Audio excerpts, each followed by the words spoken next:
back at the house, the boys share grooming tips in front of the mirror most mornings. No. So let's see what goes on behind the closed doors of the sanctuary that is the Apprentice bathroom. To be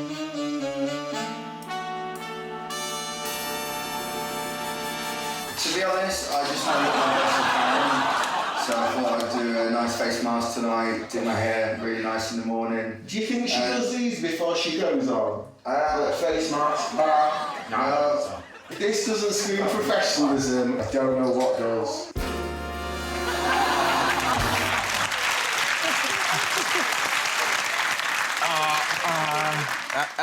Can I just apologise to my mum and dad first? Do you know what? We had to bond. OK. Katie, Sergeant, week 7. Yeah. That's not bad going. How long do you reckon you'd last in there? I feel like I'd be two extremes. I'd either be gone in week 1 or I'd win the whole thing. And there's literally nothing in between. Like, really nothing in between. I'd like to thank you as well, because I was slightly worried my shirt was a bit low cut, but you've come out. And I feel a lot better about the whole thing, to be honest. Mine's slightly bigger, though, as well. Well, exactly. Yeah. Well, I think, if anyone's going to be objectified here tonight, it's going to be you. Sergeant, you've been strong on negotiation. Really strong, I've thought, over the weeks. You got a chance to stretch your creative legs here. And then Lord Sugar said you're not creative. Do you know, I felt some of the boys have got onto this process and quite far without showing that creative side. At least I've tried to show it with the mood board. I mean, that was bad. To be honest with you, I wouldn't have brought that up. Yes. This is the problem. This is why I got fired. I bring the wrong creative ideas to the table. In sixth form, my drama teacher said, Sergeant, you're not creative. But I didn't listen. What, just out of the blue? Just passing you outside the school. Oh, you're not creative, mate. Well, I used to do... What a strange thing for a teacher to tell you. Oh, I did a lot of acting, right? Yeah. And when we used to do acting, I used to like to be really creative with it. Yeah. And some people never understood it. Yeah. And the teacher... Quite a lot of people now. Yeah. They're mounted up, aren't they, the people who... Yeah.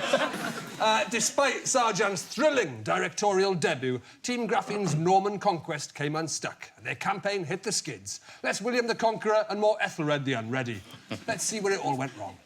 Sergeant, you were supposed to be the director. That's correct. OK? God knows what that was supposed to be. As director, I will let him know you need to give me the free range to make sure that I execute this well. First, we want this wide shot to just set the scene where we are. 4 scenes to be shot this morning. 4 only. I think we've got 20 plus. I do like this shot. It is a nice shot. That's just a shot of the environment. Right. And then when you get need here... to tell me what we're doing, because I'm not sure. I'm good at being creative. And actually, I did it... Yeah, but you can't just say it because you fancy saying it. I could say I'm good at brain surgery, but I'm not.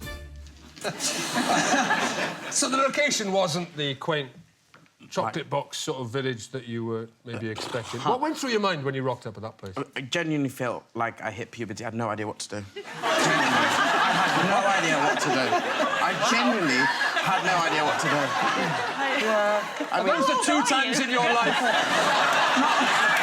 2 times in your life you've not known what to do. 1, hitting puberty, I remember that day well. Yeah. 2, not rocking up at that Norman village. Yeah. Honestly, I looked at... I didn't even look at Elizabeth, I didn't even look at James. I looked out the window and thought, what are we going to do with this? And bearing in mind, I was going to be the director. I had a set I couldn't work with. You could bring the best director from Hollywood, he still wouldn't know what to do with it. Yeah? Steven Spielberg might have an issue with that. May I just ask something? There's a bit where you were looking through pictures, and one of the pictures was the Norman village with a shield at the front and the dead body hanging on it. And did you not know that the picture meant that you might go there? I kind of left it in Elizabeth's hand.